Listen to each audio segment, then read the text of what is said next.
Futebol de Verdade com António Tadeia.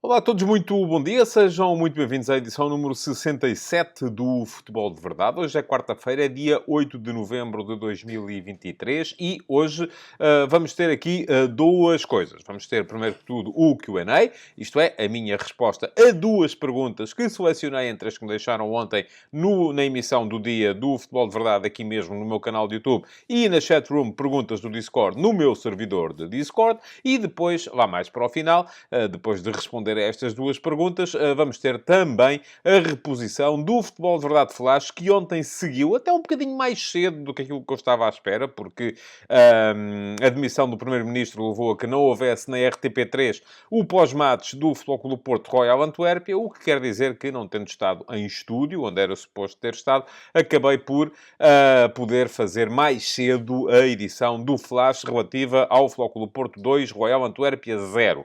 Quem já viu ontem, por ser subscritor premium do meu Substack, em tadeia.substack.com, já não precisa de ver hoje, mas eu digo sempre a mesma coisa. Mantenham por aí, mesmo que não fiquem a ver, mantenham o programa a correr, porque sempre são mais minutos de visualização. E isso depois acaba por favorecer o programa no algoritmo, que assim aparece a mais gente. Quem não viu ainda, porque não é subscritor premium do meu Substack, pode ver agora, umas horas mais tarde, sem ser ainda no calor da noite do jogo, mas mesmo assim, ainda no dia seguinte, podem ficar com a minha análise de 15 minutos ao jogo do Futebol Clube do Porto ontem na Liga dos Campeões, à vitória importante que o Futebol Clube do Porto obteve ontem na Liga dos Campeões e que muito basicamente deixa a equipa de Sérgio Conceição a um ponto de poder celebrar a qualificação para os oitavos de final. Enfim, podem dizer-me, ok, se o Porto empatar em Barcelona, pode ainda ser eliminado. E é verdade, se o Porto empatar em Barcelona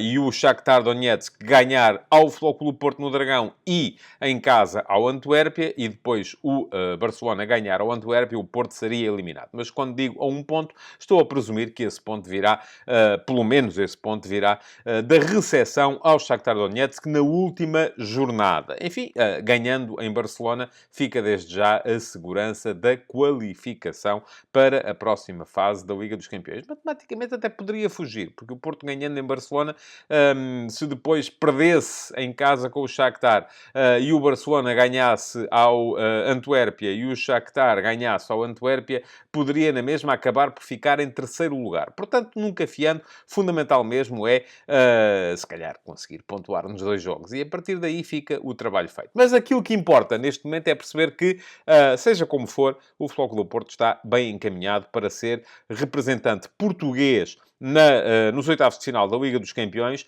É a equipa mais bem encaminhada para o conseguir. O Benfica e o Sporting Clube Braga terão hoje uma jornada fundamental para manterem as aspirações.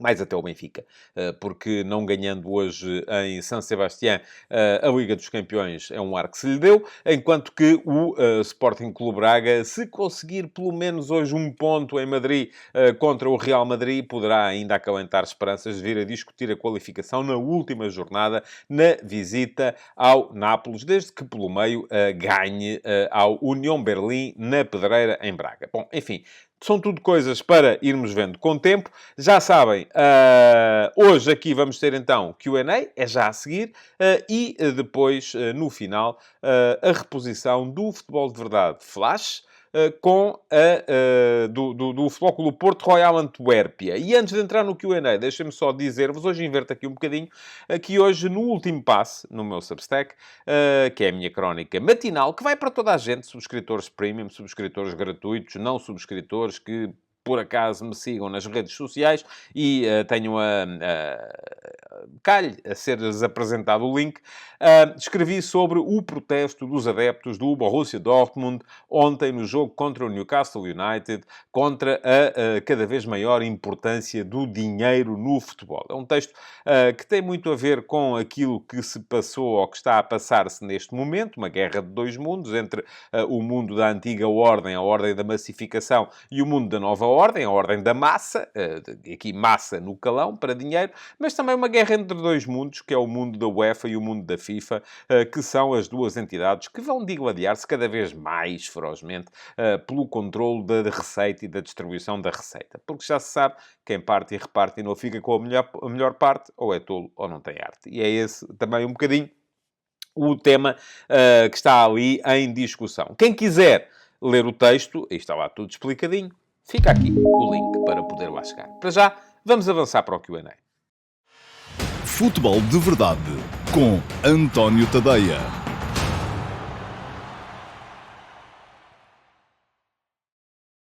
Ora, vamos então responder às duas perguntas que selecionei para o Q&A de hoje. E a primeira, que já está aí à vossa frente, foi a que me foi deixada ontem, aqui mesmo na caixa de comentários do programa de ontem, no meu canal de YouTube. Foi deixada pelo José Francisco Sousa. E pergunta ao José Francisco o seguinte: um dos sintomas do desnorte de Roger Schmidt é este inovador 3-4-3, sem laterais e sem ponta de lança. Já nem vou à questão dos laterais, que deve ser única na história do futebol. Mas pergunta, quantas equipas no futebol moderno tiveram sucesso sem um ponta de lança, fosse ele mais ou menos móvel? O Barcelona e o City do Guardiola são casos óbvios. Mais alguma? Bom, José Francisco, muito obrigado pela pergunta que me deixou. Eu gosto de falar sobre estas coisas. Tática, futebol, o meu ideal de futebol. Aquilo que eu penso sobre a melhor maneira de montar uma equipa de futebol. Sendo que aquilo que eu penso sobre a melhor maneira de montar uma equipa de futebol é que não há uma melhor maneira para montar uma equipa de futebol, a não ser uma maneira em que, como eu costumo dizer, bata a bota com a perdigota. Isto é, a ideia case com os jogadores que se têm ao dispor. Essa é, para mim, a condição sine qua non para a criação de uma boa equipa de futebol. Mas antes de lhe responder, deixe-me só dizer-vos a todos o seguinte. Se quiserem deixar perguntas na caixa de comentários do programa de hoje, façam favor. Vão lá, não é no live chat. Eu no live chat costumo estar lá a bater umas bolas convosco, mas só consigo escrever 200 caracteres. Eu não consigo responder a uma pergunta como estas em 200 caracteres.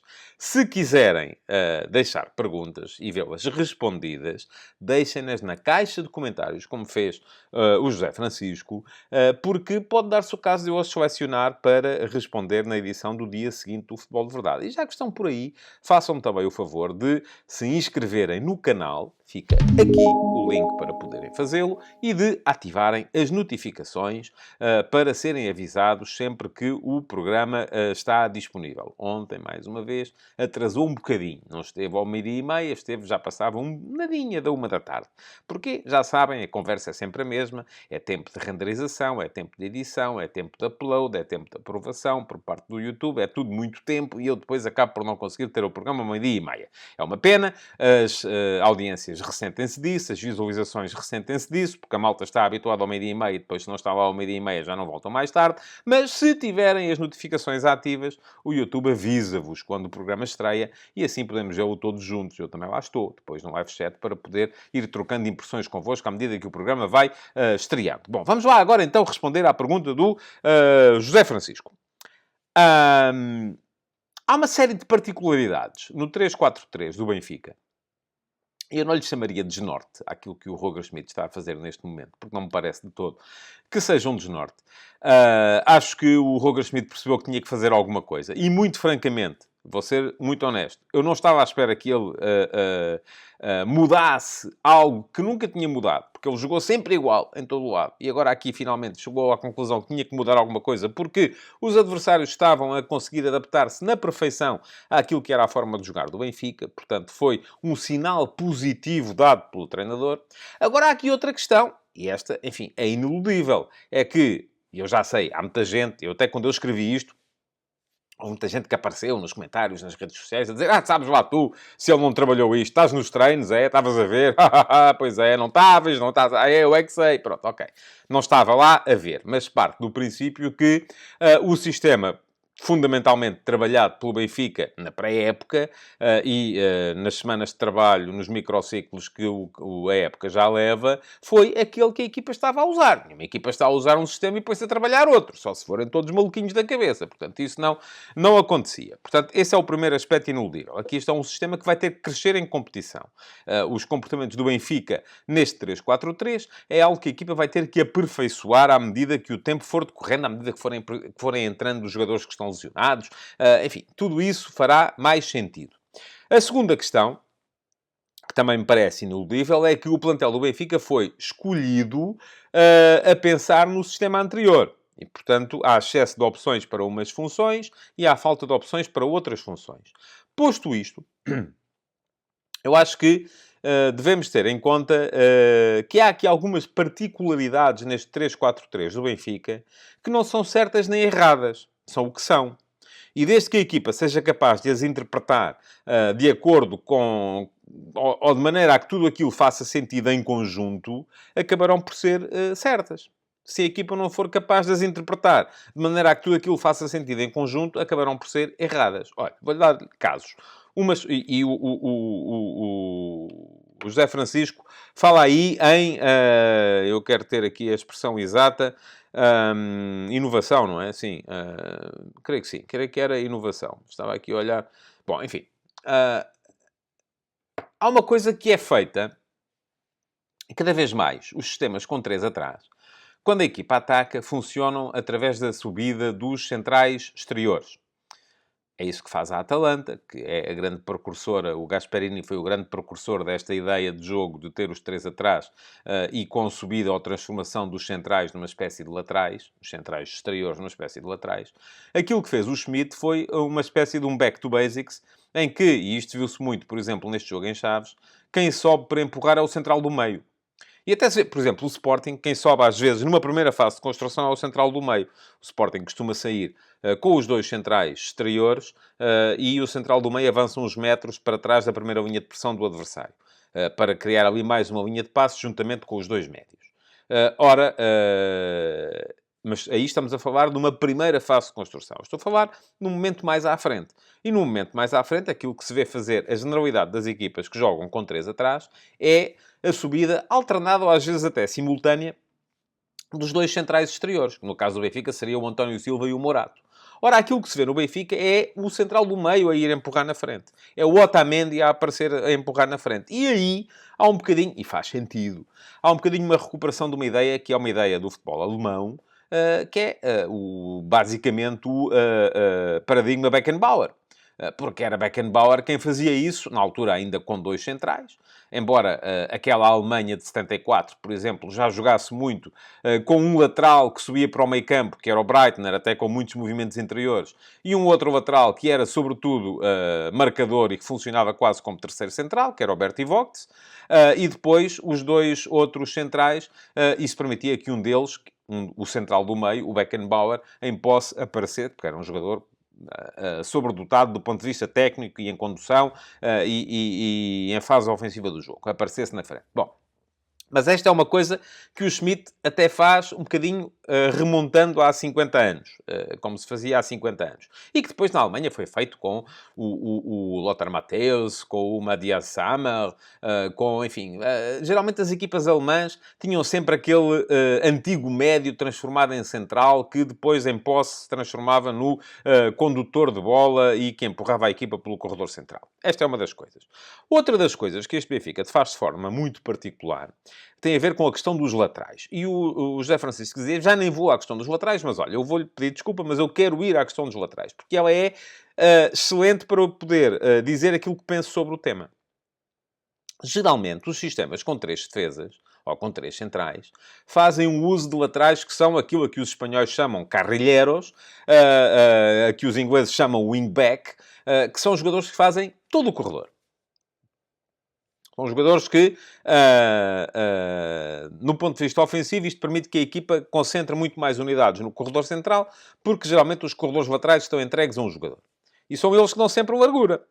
Ora, aquilo que o Benfica está a fazer neste momento, colocando o João Neves como ala direito e o Frederick Orsnes como ala esquerdo, é chamá-los muitas vezes a intervir no corredor central, mas compensar isto com uma maior abertura nas laterais, sobretudo do Di Maria, quer à direita, quer à esquerda.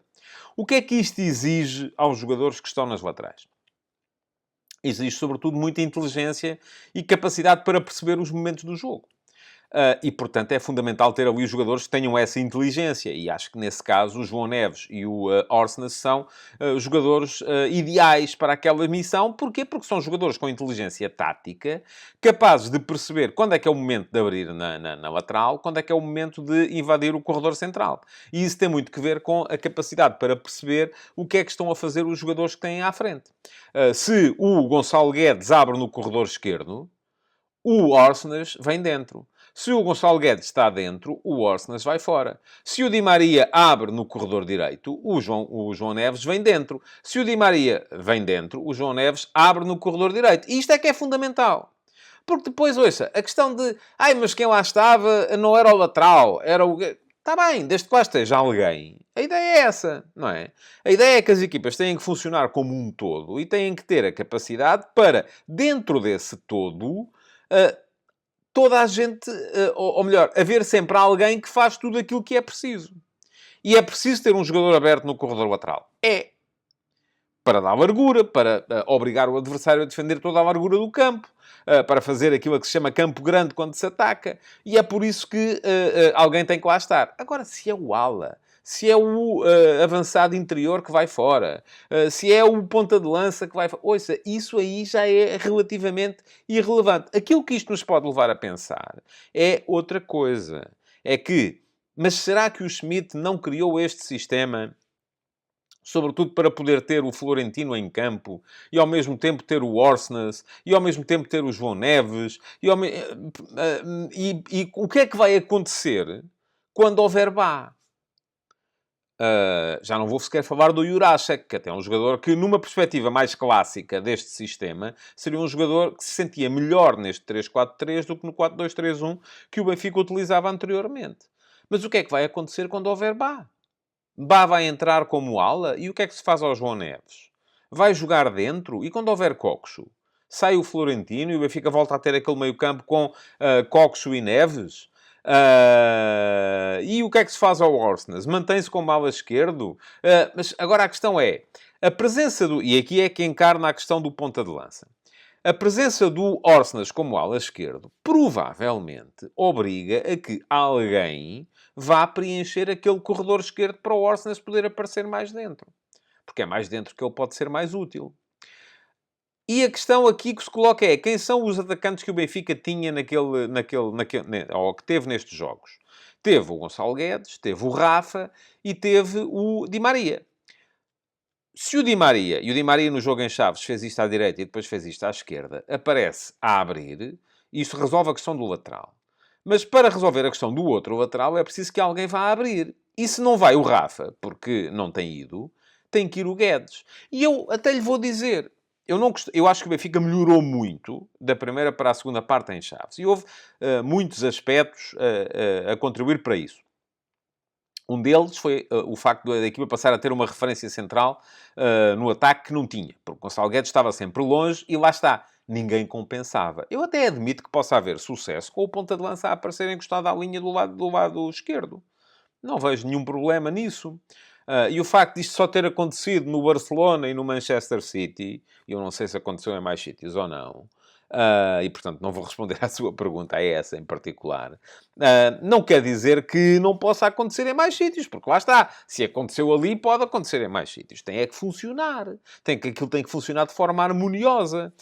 E o problema ali, portanto, o Benfica melhorou da primeira para a segunda parte, porque passou a ter uma referência frontal no ataque. Não a tinha, porque o Guedes estava sempre longe e o Rafa aliás, o Rafa não é de todo o jogador para fazer esse tipo de trabalho, porque não é um jogador que sirva para jogar de costas para a baliza, não é um jogador que ocupe espaço, é um jogador que não é um jogador que receba no pé. Enfim, é uma série de coisas que o Rafa que tornam o Rafa contraindicado para jogar ali. E, portanto, a coisa não funcionou. Passou a funcionar melhor quando lá esteve o Arthur Cabral. Mas Isto não quer dizer que não funcione bem com o Gonçalo Guedes a sair dali para a linha, desde que haja depois um jogador, que não é o Rafa, vai ter que ser outro, até pode ser eventualmente o... Enfim, não sei se funciona com Musa e Guedes, mas isso significaria tirar o Rafa do 11, e não acho que o Schmidt esteja preparado para isso neste momento. Mas lá está. A questão aqui é de complementaridades. A questão aqui é de percebermos como é que se faz com que o todo faça sentido. Portanto, não creio que a questão se coloque tanto ao nível de virmos a perceber se é possível jogar com ou sem ponta de lança. É possível, desde que, se o ponta de lança sai, alguém lhe preencha o lugar e alguém lhe faça as funções. Coisa que não aconteceu. Portanto, é uma coisa que vamos ter que... E lá está. É aquilo que eu lhe dizia no início. O Benfica vai necessariamente crescer neste sistema. Os jogadores vão perceber melhor as dinâmicas, vão perceber melhor as movimentações. E a tendência é para a coisa melhorar. A minha grande dúvida tem a ver com... E quando chegarem os especialistas de jogo exterior? O que é que vai acontecer? Será que isto dá para jogar com o quer dizer, dá, mas vai obrigar a outro tipo de comportamentos. Se jogar o Bá como ala direito, o Di Maria das duas uma. Ou não abre tanto na direita e se abrir o Bá tem que vir dentro, ou passa a jogar mais dentro e não consegue aqueles movimentos da direita para o meio que ele tentou. Agora, aqui faz outra pergunta. Mas porquê é que o Di Maria tentou esses momentos? Nós vemos, por exemplo, o Francisco Conceição no Porto, o Marcos Edwards no Sporting, encostam muito à linha para ganharem metros, de maneira a poderem entrar no 1 para 1 já mais embalados e com mais espaço para chegarem à área. É isso que convém ao Di Maria? Ou o Di Maria, pelo contrário, é um jogador que até pela fase da carreira em que está, já não é um jovem, já não tem tanta mudança de velocidade, é um jogador que lhe convém receber mais dentro para estar mais próximo da zona de finalização. Tudo isto, não há aqui uma verdade que seja, tem que ser assim. Não. Cada caso recomenda determinadas soluções. E é isso que eu estou... E, aliás, vamos ter na próxima sexta-feira, vamos ter Futebol de Verdade Report, que é o programa de análise tática que eu entrego todas as semanas aos subscritores premium do meu Substack, em tadeia.substack.com, e já está prometido que o programa desta sexta-feira, esta semana será à sexta-feira, por causa dos jogos de hoje do Benfica e da manhã do Sporting, será uma antecipação tática do derby, do Benfica Sporting de domingo, onde todas estas questões serão naturalmente abordadas com mais profundidade do que eu o fiz aqui. É um programa de meia hora que todas as semanas é entregue então aos subscritores premium do meu Substack em tadeia.substack.com. Se quiser subscrever a tempo de ainda receber este Futebol de Verdade Report desta semana, tem aqui o link para poder fazê-lo. É dar lá um salto, subscrever. A subscrição premium só vos custa 5€ por mês. Ou então, se quiserem comprometer-se durante um ano com o meu jornalismo independente dos grandes grupos de média, custa-vos 50€ por um ano, com 2 meses gratuitos. Tem outra possibilidade, mas para isso têm que esperar até ao final do mês, que é concorrer ao giveaway que está em curso para a oferta de 5 subscrições premium mensais, sem qualquer custo para os vencedores, e que está já em curso neste mês de novembro. E atenção, eu tenho reparado que têm subido as partilhas das minhas publicações nas redes sociais. Eu agradeço, naturalmente, porque crescimento é crescimento, mas o giveaway só vai contemplar partilhas dos textos, diretamente. Isto é importante esclarecer, para as pessoas depois não virem no final do mês dizer assim: mas eu fiz 200 partilhas dos teus posts nas redes sociais, como é que eu não ganhei o giveaway? Eu digo assim, ok, as condições são muito claras e estão explicadas no texto que eu escrevi sobre esse tema. Do que estamos a falar, e só vão ser contabilizadas partilhas dos textos diretamente nas vossas redes sociais. Isto é, têm que ir ao meu Substack, tadeia.substack.com, e partilhar o texto, e é possível fazer isso, não custa nada. Partilhar o texto no vosso Facebook, no vosso Twitter, no vosso WhatsApp, enfim, no mail, aquilo contabiliza tudo e mais alguma coisa. Portanto, é uma questão de darem lá um salto e partilharem. Se quiserem compreender melhor as regras do giveaway, também vos deixo aqui o link para poderem ler o texto que escrevi sobre o tema e, nesse caso, então, poderem concorrer ao giveaway no pleno conhecimento das condições em que ele é organizado. E posto isto, vamos então entrar na segunda pergunta de hoje, que é a pergunta que vem do meu servidor do Discord, precisamente da Chatrooms Perguntas do Discord, na qual entram os subscritores premium do meu Substack em tadeia.substack.com. Esta é uma das vantagens que eles têm. E a pergunta que eu selecionei de hoje veio do Shady, que é naturalmente Nick, portanto, é o Shady. Vamos ficar assim. Eu por acaso sei o nome, mas se a pessoa quer ser conhecida como Shady, vai ser o Shady. E o Shady pergunta o seguinte: Olá, António. Acha que falta confiança ao David Carmo? Não acreditando eu que seja esse o caso, se sim, como se dá confiança a alguém que joga praticamente sempre como titular ao lado de um jogador como o Pep? Lembro-me que quando o Pep começou a jogar no Porto, também errava muito, mas ia evoluindo. E esta já é a segunda época do David Carmo no clube. Muito obrigado, Shady, pela sua pergunta. E eu vou-lhe responder muito diretamente. Não. Não acho que o problema do David Carmo, neste momento, seja de falta de confiança. Embora me pareça que o processo não foi terrivelmente bem gerido. Porque aquela coisa de manter o David Carmo durante um ano a ver jogar, quando se trata de um jogador pelo qual o Futebol Clube do Porto pagou 20 milhões de euros ao Sporting Clube Braga, na minha cabeça faz pouco sentido. Para não dizer que é uma aberração total. Das duas, uma. Ou o jogador não estava preparado para aquele patamar de exigência e então não se ia pagar aquele valor, porque também, vou-lhe dizer, é como diz, ele já vai na segunda época e já não tem 16 anos, portanto já não está propriamente numa fase de aprendizagem. E eu recordo que o Pep, quando chegou ao Porto, o Pep chegou ao Porto em 2002, portanto 2002 já lá vão 21 anos. O Pep tinha 19, o David Carmo já é mais velho. Portanto, não creio que esteja ainda em grande fase de evolução.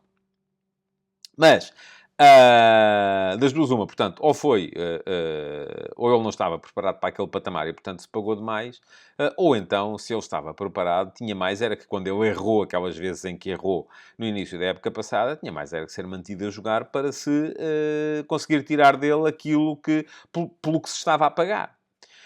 Porque o Shady diz que ele vai já na segunda época no Porto. É verdade. O David Carmo tem neste momento 1 ano e 3 meses de Porto. Mas neste ano e 3 meses teve 1 ano sem jogar. E, portanto, não é a ver jogar os outros, que senão até eu era grande craque, porque vejo os melhores a jogar todas as semanas, portanto, devia estar pronto para entrar no 11 de qualquer equipa de topo. E não estou. Portanto, não me parece que a coisa tenha sido terrivelmente bem gerida, porque não foi. Acho que foi mal gerida. Mas, para responder claramente à sua pergunta, na minha opinião, e a sua pode ser diferente, e aparentemente não é, mas aparentemente nisto estamos de acordo, mas pode haver aqui muita gente que tem opiniões diferentes. Não, acho que a questão do David Carmo não é uma questão de falta de confiança, é uma questão de falta de qualidade.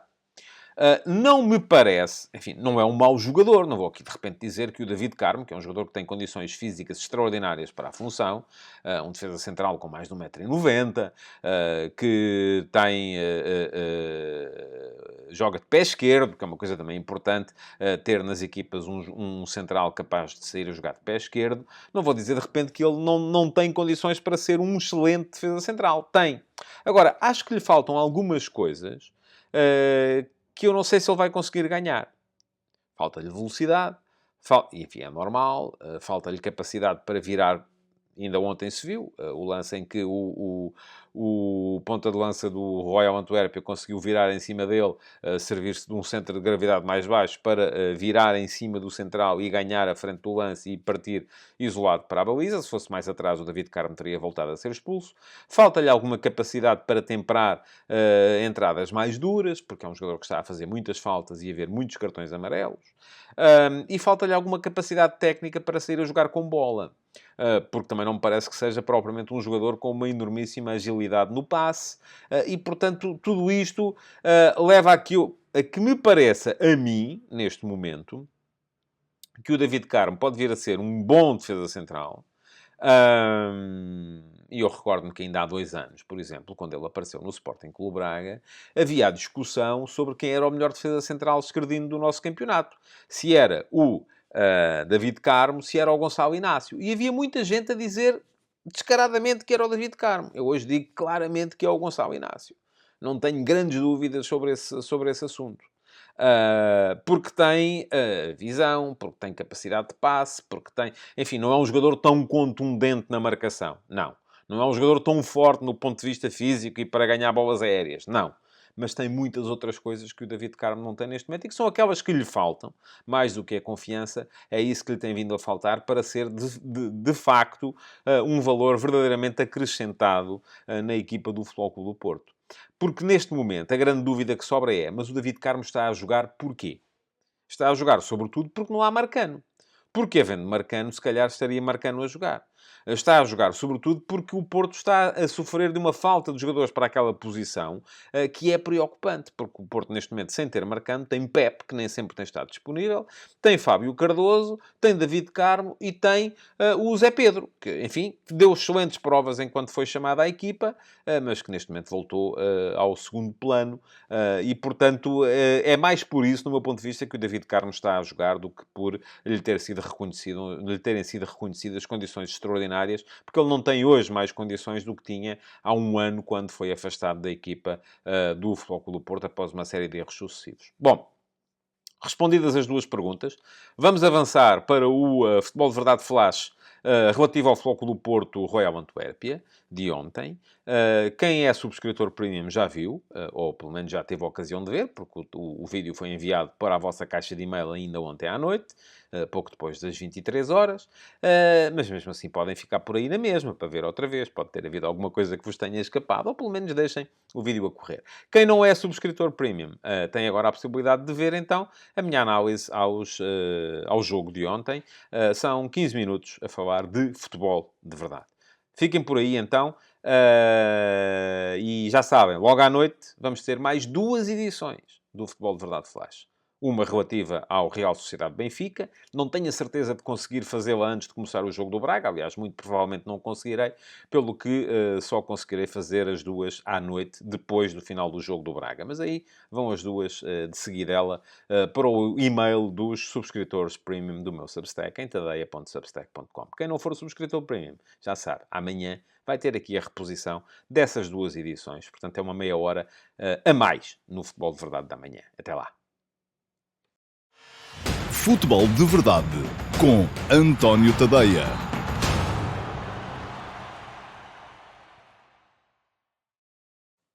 Olá a todos e sejam muito bem-vindos ao Futebol de Verdade Flash para o Futebol Clube Porto 2, Royal Antuérpia 0. O Futebol Clube Porto salvou o essencial de uma noite ao mesmo tempo dominadora e ofensivamente pobre, que foram os 3 pontos. Instantes antes de Pep ter marcado de cabeça após canto, já nos descontos, o 2-0 com que tranquilizou a equipa, já tinham ecoado no Dragão sonoros assobios a pontuar a incapacidade da equipa a acabar com o jogo contra um adversário mais fraco e ainda por cima reduzido a 10 homens desde o início da segunda parte, mas que ainda assim acabara de perder o golo do empate. Tendo até em conta o sucesso do Shakhtar contra o Barcelona durante a tarde, só mesmo a vitória servia ao Futebol Clube do Porto para manter a situação sob controle. Nesse sentido, a equipa portuguesa mostrou uma série de caras ao longo da partida. Primeiro, dominadora, mas sem capacidade de criação, num período em que foi guardando a iniciativa, mas não beneficiou de oportunidades de golo. O primeiro remate surgiu aos 15 minutos e a primeira situação de real perigo aos 30, no lance que acabou por originar o penalti. Se PP perdeu 1-0, isolado na cara do guarda-redes Lamens, e Evanilson transformou o penalti que se seguiu à carga de Kirk, que impediu Eustáquio de fazer a recarga, o lance só deu origem ao início de uma segunda fase, em que o Futebol Clube do Porto continuou por cima, sem grande rasgo, mas já menos ansioso. A expulsão de Ekkelenkamp, por entrada muito dura sobre Zaidu, aos 50 minutos, mudou o jogo. O Antuérpia ficou então reduzido a 10 homens e o Futebol Clube do Porto forçou um pouco mais o ataque. E ainda que os belgas tenham baixado as linhas e concentrado o bloco à saída da sua área, passando a defender-se num rigoroso 4-4-1, foi aqui que os dragões beneficiaram de mais situações de perigo, quase sempre através da capacidade de rodar o lado do jogo, face a uma equipa que pouco pressionava, e de ativar os seus laterais. Zaidu Zaidu perdeu de cabeça a possibilidade de dar boa resposta a um cruzamento de André Franco aos 66 minutos. E o médio desperdiçou depois a situação mais clara do jogo aos 76, quando mandou para a bancada um vôlei no seguimento de uma iniciativa de João Mário até à linha de fundo. Só que, por esta altura, Van Bommel mudou todo o ataque do Antuérpia. E se Jansen era uma presença mais imponente do que Eleni Kena, o que mais agitou foram mesmo as entradas de Muia e Ayuke para as duas alas. Quando o albanês se isolou ao minuto 89 e perdeu a possibilidade de empate com um tiro desviado, o Dragão perdeu também a paciência e assobiou. Foi aí que apareceu o golo de Pep. A partir de hoje, o futebolista mais velho de sempre a marcar um golo na Liga dos Campeões. Será esse o único facto a ficar na história deste jogo sombrio, em que ao Porto aproveitaram sobretudo os 3 pontos, que lhes permitem ir a Barcelona discutir a liderança e, mesmo que aí corra mal, encarar a recepção ao Shakhtar no último dia, com a certeza de que um empate valerá o apuramento.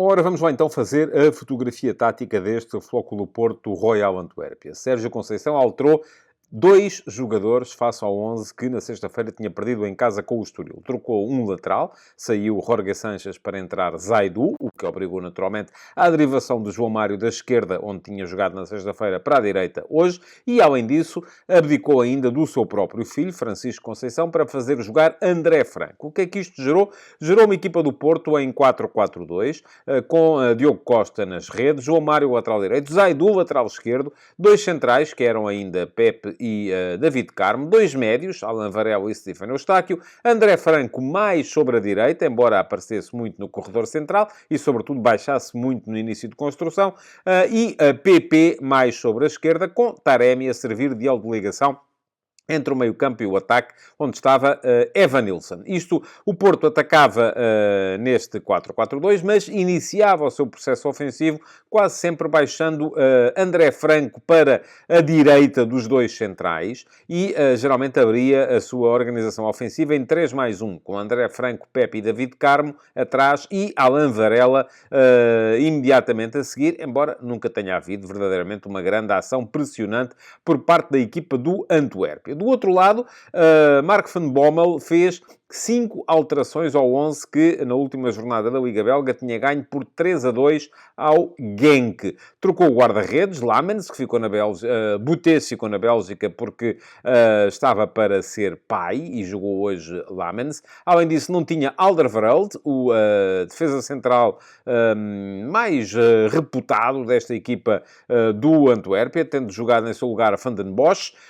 Fez ainda uma troca numa das laterais, não apareceu Bataille e veio o Wijndal como defesa esquerdo, manteve o trio de meio campo, mas depois na frente abdicou de Muia e de Jansen para fazer jogar Kirk sobre a direita e Eleni Kena como ponta de lança. Ora, isto gerou uma equipa do Antuérpia no seu habitual 4-3-3, 4-2-3-1, vamos lá, porque ora se defendia no meio-campo com duplo pivô formado por Yusuf e Vermeeren, ora se defendia apenas com Yusuf, fazia adiantar Vermeeren para a posição de alas de médio interior esquerdo e Ekkelenkamp para médio interior direito, mas muito basicamente era uma equipa que atacava em 4-2-3-1, com Lamens na baliza, De Ligt era o lateral direito, Wijndal o lateral esquerdo, Van den Bosch e Koulibaly os 2 centrais, Yusuf e Vermeeren o duplo pivô de meio campo, Ekkelenkamp aparecia uns metros mais à frente e depois Kirk atacava pela direita, Balikwisha pela esquerda e Eleni Kena como ponta de lança. Defensivamente, a equipa do Antwerp defendia em 4-4-2. Porquê? Porque Balikwisha avançava para perto de Eleni Kena e ambos se defendiam na frente, como dupla de avançados, enquanto Kirk baixava para médio ala direito e o lado esquerdo era fechado por Vermeeren, que era ele quem aparecia naquela posição atrás dos 2 avançados. Depois, ao intervalo, Van Bommel trocou De Ligt por Bataille, porque De Ligt não estava em condições de continuar na partida, sobretudo condições físicas, aparentemente, e mais à frente, ao minuto 75, então, resolveu já a jogar apenas com 10, e quando passou a jogar apenas com 10, o que aconteceu foi que Balikwisha deixou de pressionar na frente, juntamente com Eleni Kena, e passou a jogar como médio ala esquerdo, e o Antuérpia passou a estar num 4-4-1, baixando bastante as suas linhas, e passando a defender-se muito à frente da sua sua área, mas na ponta final do jogo, o que sucedeu foi que Van Bommel então trocou os homens da frente. Logo ao minuto 69, trocou Balikwisha por Muia. Ao mesmo tempo saiu o Wijndal, o defesa esquerdo, para entrar Corbani. Isto porquê? Porque ao mesmo tempo o Flóculo Porto tinha substituído Taremi por Francisco Conceição. O Porto aí passou a 4-3-3, com PP aberto na esquerda, com Francisco Conceição aberto na direita e depois com Eustáquio e André Franco como médios interiores à frente de Alain Varela. E antevendo que o Wijndal, que já tinha cartão amarelo, ia apanhar com Francisco Conceição pela frente, então Van Bommel resolveu trocar o seu lateral esquerdo, o Wijndal, por Corbani. Isto significou que mais à frente, depois, 5 minutos depois, fez mais duas alterações.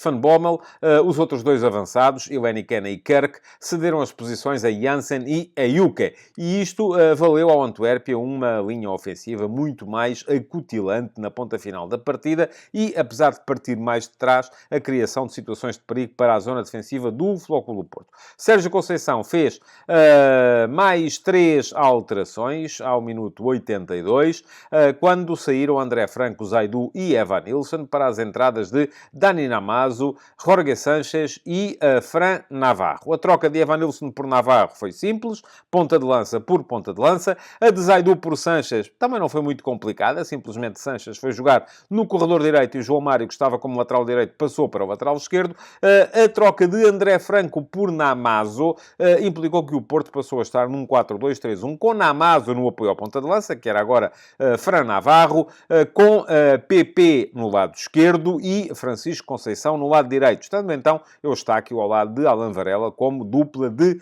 médios. Foi nessa altura que o Antuérpia, apesar de tudo, ainda criou duas situações minimamente perigosas, mas foi também por aí que o Flóculo Porto acabou por marcar o golo da tranquilidade já ao minuto 90 mais 1.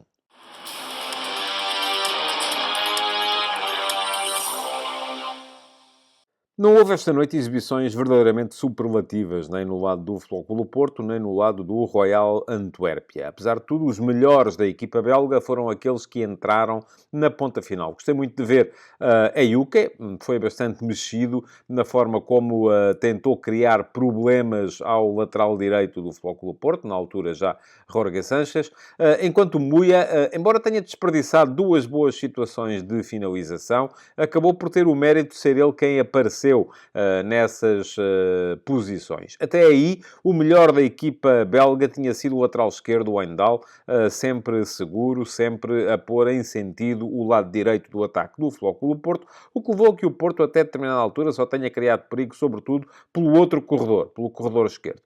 E isto também diz muito daquilo que foi a exibição individual dos elementos do Flóculo Porto. Eu acho que tanto o André Franco como o PP ficaram a dever alguma coisa à capacidade criativa que a equipa deles esperava. Taremi mostrou falta de confiança, não só a criar como a finalizar. Evanilson marcou um penalti, mas também não teve muito mais situações. Alain Varela distinguiu-se ainda assim na área do passe, mas poucas vezes em jogo e muitas vezes separado de uma equipa que quase sempre adiantava demasiado o Stefano Eustáquio para trás, para as entrelinhas, e deixava Varela à frente dos três de trás, nos quais estavam incluído nessa altura o André Franco.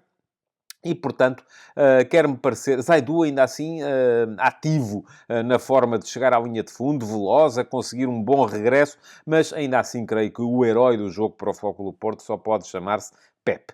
Foi ele quem fez o gol da tranquilidade, foi ele quem deixou o nome ligado à história, tornando-se o jogador mais velho de sempre a marcar um gol na Liga dos Campeões, e além disso, se o compararmos com aquilo que fez a seu lado David Carmo, fez uma exibição muito mais segura no plano defensivo. Portanto, herói do jogo de hoje, sem dúvida nenhuma, Pep.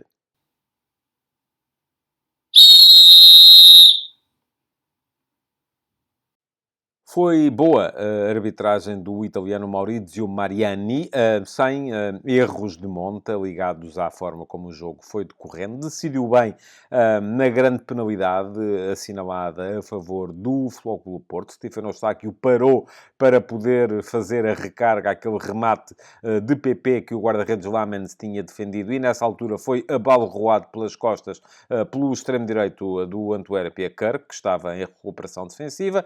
Isso impediu impediu naturalmente de finalizar e originou a marcação da grande penalidade. De resto, esteve também bem no lance em que não mostrou cartão vermelho a David Carmo. Isto aconteceu no momento em que David Carmo não conseguiu evitar que Eleni Kena se virasse sobre ele e podia, de facto, ir isolado para o meio-campo do Futebol Clube Porto, o ponta de lança do Antuérpia, mas o próprio árbitro explicou aos jogadores do Antuérpia nessa altura que estava ainda muito longe da grande área do Futebol Clube Porto. O lance ocorreu ainda dentro do meio-campo do Antuérpia, portanto, justifica-se perfeitamente o cartão amarelo e não o cartão vermelho. Foi ao minuto 58. Da mesma forma, justificadíssimo o cartão vermelho que mostrou a Ekman Campo ao minuto 50, por intervenção do VAR, porque ele tinha mostrado inicialmente um cartão amarelo, mas Ekman Campo seguiu. Depois de uma entrada de Pitons à frente para tentar chegar à bola, não conseguiu apanhar a bola e acabou por apanhar o joelho de Zaidu, do lateral esquerdo do Futebol Clube do Porto. Portanto, foi uma entrada perigosa, com uso excessivo de força e, por isso mesmo, justificadíssimo o cartão vermelho mostrado a Ekman Camp. Terá ficado por mostrar um cartão amarelo a Francisco Conceição ao minuto 78. Porquê? Porque no momento em que passou Koulibaly em direção à linha de fundo, Francisco Conceição deixou-se cair, simulou uma grande penalidade. O árbitro não marcou a grande penalidade, deu o pontapé de baliza, mas acabou por não mostrar o cartão amarelo correspondente que naquela altura se justificaria. Por fim, não houve grande penalidade de Van den Bosch sobre Zaidu ao minuto 13, tal como chegou a ser pedido pela equipa do Futebol Clube do Porto, mas decidiu aí também bem a equipa de arbitragem comandada pelo italiano Maurizio Mariani. Portanto, boa arbitragem deste árbitro italiano. Futebol de Verdade, de segunda a sexta-feira, às 12h30.